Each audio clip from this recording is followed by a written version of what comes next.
They cut down 6 of my trees while I was at work, and by the time I got home, 40 years of quiet mornings, shade, and privacy had been reduced to a row of flat, bleeding stumps. So yeah, I blocked their only road out.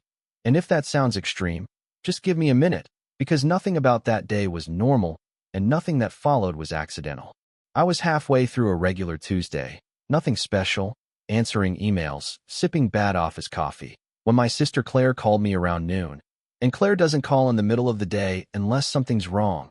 Her voice was shaky, like she was trying not to panic, and she just said, "Evan, you need to come home. Right now." No explanation, no build-up, just that tone that makes your stomach drop before your brain catches up.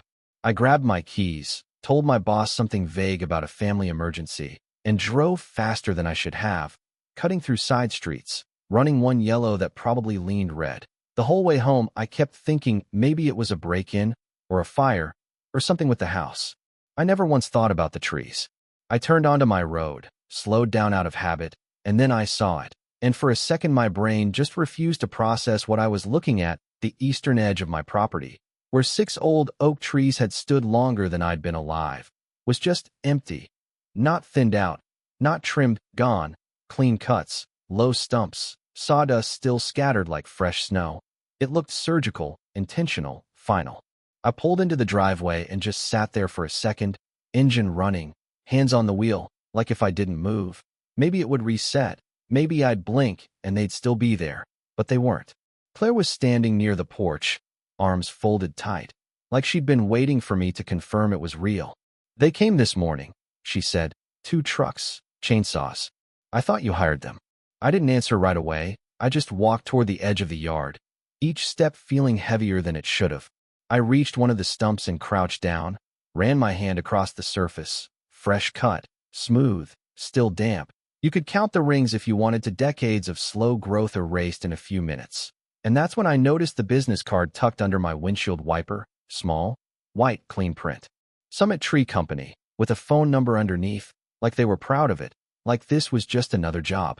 I called the number right there, standing in the dirt where my trees used to be. The guy picked up on the second ring, casual, like he was expecting a customer, and I said, "Yeah, I'm looking at 6 tree stumps on my property that I didn't ask for." "Want to explain that?" There was a pause, a shift in his tone, and he said, "We had a work order, property line clearing, view restoration. Came through from Ridgeview Estates HOA." I frowned.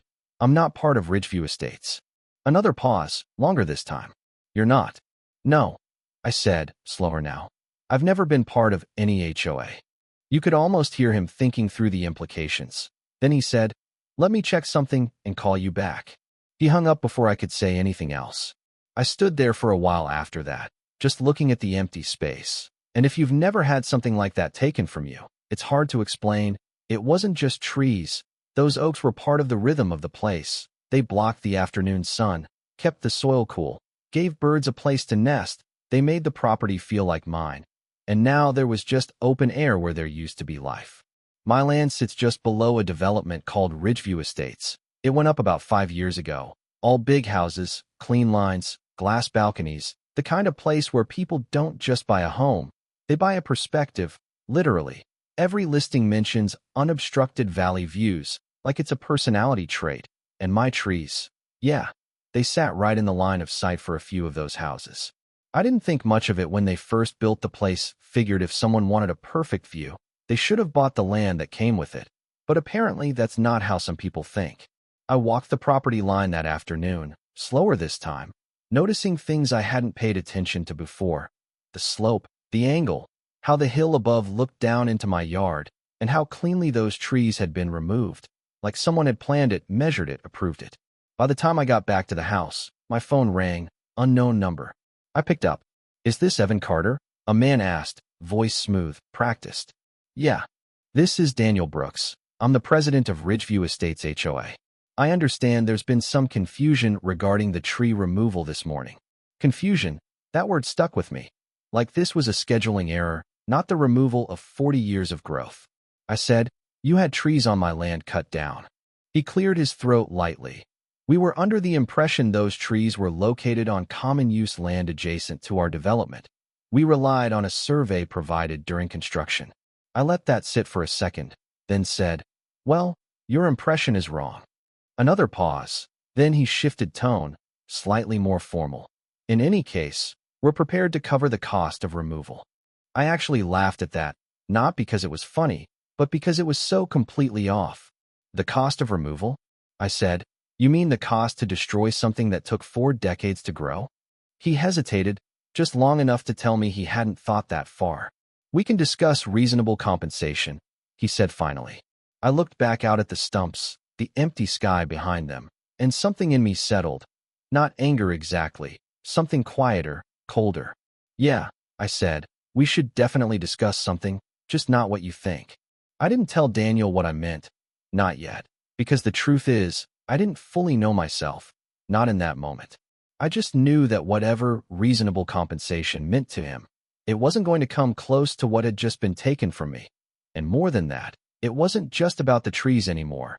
It was about the assumption, the quiet confidence that they could reach down from their hill, change something on my land, and then smooth it over with a check like it was a minor inconvenience. That night, I barely slept. I kept replaying the scene in my head, the empty line where the oaks used to stand, the way the sunlight now poured straight into the yard, harsh and exposed. It felt like someone had knocked down a wall of my home without asking. Around 3 a.m., I got up, poured a glass of water, and pulled out the folder I'd gotten when I bought the property 8 years ago: surveys, deeds, old paperwork, stuff I hadn't looked at in years. And that's when something small caught my eye, a note in the margin of one of the documents, handwritten, probably from the previous owner's attorney. It mentioned informal access allowance along the northern edge, nothing official, no recorded easement, just a note. And suddenly I remembered something Mr. Harlan's daughter had said when we were signing the papers. Dad always let the developers use that strip of land during construction, said it was easier than fighting them. Back then, it sounded like neighborly cooperation. Now it sounded like a crack in the foundation that someone had quietly been walking through for years. The next morning, I made a call. Not to Daniel, not to the tree company, to a surveyor, a guy named Mike who'd done work for a friend of mine. I told him I needed a full boundary confirmation, markers, everything, and I told him I needed it fast. He showed up that afternoon in a dusty pickup, calm, methodical, the kind of guy who doesn't say much but sees everything. We walked the property together, him checking coordinates, setting stakes, occasionally glancing up toward the ridge where those houses sat like they owned the horizon. By late afternoon, he straightened up, wiped his hands on his jeans, and said, "You're right. Every inch of that access road cuts through your land, about 15 feet in at its widest point." I nodded, trying to keep my face neutral, but inside something clicked into place, not excitement, clarity. "Any recorded easement?" I asked. He shook his head. "Nothing I can find if there was one. It never got filed." I let out a slow breath. "All right," I said, "mark it all." Over the next few days, I moved quietly. No calls to the HOA, no warnings. I contacted a fencing company, got a quote, approved it without hesitation. 8-foot chain link, steel posts, reinforced gate.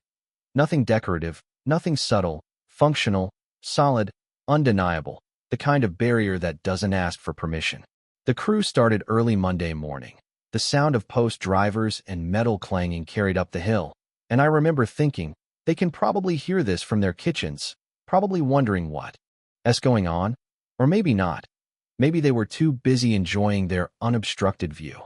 Claire came by again that day, stood next to me as the fence started to take shape. "You sure about this?" she asked, not judgmental, just careful. I shrugged slightly. They were sure about cutting down my trees. She nodded slowly, watching as one of the workers set the main gate right across the access road, perfectly aligned with the property markers. No guesswork, no gray area. By Tuesday afternoon, it was done, a clean, continuous line of steel and wire, stretching across the only road leading into Ridgeview Estates. The gate locked, chain tight, final. Wednesday morning, my phone lit up before I even got out of bed. Missed calls, texts from unknown numbers, a couple voicemails already waiting.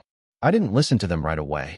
I made coffee first, sat at the table, let the sunlight hit the spot where the trees used to filter it. It felt different now, sharper, more direct, like the world had less patience. The phone rang again. Daniel. I let it ring twice more before answering. You need to remove that fence immediately, he said. No greeting, no pretense this time. The smooth tone from before was gone, replaced with something tighter, strained. I took a sip of coffee before responding. Good morning to you too. This isn't a joke, he snapped. You've blocked the only access road to a residential community. Yeah, I said calmly. I noticed that when I installed it. There was a brief silence, like he wasn't used to being answered that way. Then, you can't do that. Actually, I said, setting the mug down. I can't, it's my property. He exhaled sharply, trying to regain control of the conversation. That road has been in continuous use for years. Doesn't make it legal, I replied. We have rights, he started. Do you? I cut in, not raising my voice, just letting the question hang there. Because I checked, and I don't see anything recorded. That hit. I could hear it in the way he paused, just a fraction too long. We'll have our legal team review this, he said finally. You should, I answered. I already did. He hung up after that. No goodbye this time. The next couple days were interesting. Residents started showing up at the fence, some confused, some angry. A few tried to talk their way through it like I was some kind of security guard. One guy in a pressed polo actually said, "Do you know who lives up there?" Like that was supposed to mean something to me. I just leaned against one of the posts and said, "Not anymore, apparently." Claire thought that was funny. I think she needed something to laugh at, because the tension was building fast. You could feel it in the air, like a storm waiting to break. By Friday, Daniel called again, and this time, his tone had changed completely. "Evan," he said, quieter now, measured. "We'd like to resolve this situation." I didn't say anything right away, just let him fill the silence. "We're prepared to replace the trees," he continued. "Mature oaks, professionally installed, will cover all costs." I leaned back in my chair, looking out at the open space where those trees used to stand, trying to picture them back, full and tall. It helped. A little, but not enough. "That's a start," I said. He hesitated, then added, "We can also provide a formal written apology from the association." I almost smiled at that, the idea of a carefully worded letter making this right. "Keep going," I said. Another pause, longer this time. I could practically hear him weighing options, calculating. "We're willing to offer $10,000 in compensation." I let that sit for a second, not because I was considering it, but because I wanted him to feel the gap between what he thought was generous and what this actually was. "Daniel," I said finally, "you still don't get it." Silence. "Those trees weren't the only thing you took," I continued, voice steady. "You made a decision about my land without me. You treated it like it was already yours." He didn't interrupt this time. He just listened. "So no," I said. "10,000 isn't going to fix that." He didn't argue right away, and that was new. Up until that point, every conversation with Daniel had this undercurrent of control, like he was used to negotiating from higher ground, both literally and figuratively. But now, something had shifted, and you could hear it in the way he spoke next, slower, more careful. "Then help me understand what will," he said. I stood there by the window for a second, looking out at the bare stretch of land where the trees used to stand, sunlight pouring in like it owned the place now, and I realized this wasn't just about getting even anymore. It was about setting a boundary that should have been there from the start. Something clear, something that couldn't be ignored or casually stepped over. "First," I said, "the trees get replaced, not saplings, not decorative landscaping. I want mature oaks, same number, same line, planted by someone who knows what they're doing, and I want a guarantee they'll survive." "That's reasonable," he said quickly, almost relieved to have something concrete. "Second," I continued, "we formalized the road, legally, recorded easement, properly surveyed. No more handshake deals that disappear when it's convenient." He hesitated slightly at that, probably already doing the math in his head, legal fees, paperwork, accountability. "All right," he said, slower this time. "We can draft an agreement." I nodded, even though he couldn't see it. "And third," I added, "you pay for access." That landed heavier than the others. I could feel it through the silence that followed. Not shock exactly, but resistance. "A one-time payment?" he asked carefully. "No," I said. "Monthly, $2,000. You want to use my land. You treat it like what it is, not a favor, not a loophole in agreement." There it was, Everything laid out, simple, direct, and not negotiable in the way he was used to. "That's significant," he said after a moment. I let out a small breath, not quite a laugh. So were the trees. Another pause, longer this time. I imagined him sitting in some clean, quiet office up on that ridge, looking out over the same valley they'd wanted a better view of, realizing that view had just gotten a lot more expensive. "We'll need to bring this to the board," he said finally. "Of course you will," I replied. "And until then, the gate stays closed."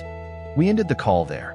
No hostility, no raised voices, just a quiet understanding that things had changed. The next few days were tense, not explosive, not dramatic, just this steady pressure hanging over everything. I'd see cars lined up near the fence sometimes, residents talking in small groups, pointing, speculating. A couple of them tried to approach me again, this time less confrontational, more curious. One woman, maybe mid-40s, said, "We didn't know those trees were yours." And I believed her. Most of them probably didn't. They just moved into a place that promised a certain lifestyle and assumed everything around it had already been settled. I nodded and said, "Yeah, I didn't know you were using my road either." She didn't have much to say after that. Claire kept checking in, bringing coffee, sitting with me on the porch in the afternoons. "You're weirdly calm about all this," she said at one point. I shrugged, watching the light shift across the yard. "I'm not calm. I'm just done letting things slide." She smiled a little at that, like she understood more than she said, and maybe she did. By the following week, Daniel called again, and this time, there was no hesitation in his voice, just clarity. "The board has agreed to your terms," he said. I didn't respond right away, not because I was surprised, but because I wanted to hear him say it fully, not summarized, not softened. "We'll replace all 6 trees with mature oaks, professionally planted and guaranteed," he continued. "We'll draft and record a formal easement agreement, and the association will pay a monthly access fee of $2,000, effective immediately upon reopening the road." There it was, clean, complete, and finally, respectful. I nodded slowly, even though again, he couldn't see it. "All right," I said. "Have your lawyer send the paperwork over. Once it's signed, I'll unlock the gate." "Thank you," he said, and this time, it didn't sound like a formality. It sounded like someone who'd learned something the hard way. A few days later, we met in person for the first time. Neutral ground, small office downtown. Him, me, 2 lawyers, papers spread across the table, everything spelled out in clear, legal language, no assumptions, no shortcuts, just ink and signatures. When it was done, he extended his hand. I shook it, not warmly, not coldly, just evenly. "For what it's worth," he said, "I am sorry about the trees." I held his gaze for a second, then nodded once. "I know." That afternoon, I drove back home, walked out to the gate, and stood there for a moment, hand on the lock, feeling the weight of it. Not just the metal, but everything it represented, the line that had finally been drawn. Then I unlocked it, pulled the gate open, and stepped back as the first car slowly rolled through, cautious, almost uncertain, like crossing into something that now had rules. Over the next few weeks, the new trees went in, big ones, not as old as the originals, but strong, well-rooted, lined up along the eastern edge again, restoring some of what had been lost, not all of it, but enough to change the way the land felt, to give it back some of its rhythm. And the payments started too, right on time. Every month, a quiet reminder that what had once been taken for granted now had a cost. The thing is, I didn't do any of this because I wanted to fight. I did it because for a long time, I'd been the kind of person who let small things go, who assumed people would do the right thing if you gave them the chance, and maybe that works sometimes. But sometimes it just teaches people where your boundaries aren't.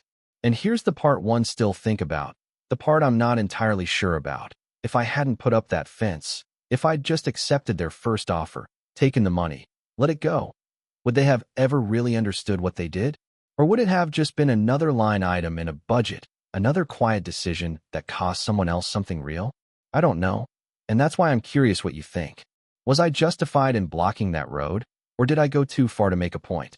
Drop your thoughts in the comments. I read more of them than you'd expect. And if you're into stories like this, the kind where things don't stay simple for long, hit like, subscribe, and stick around. There's always another one waiting.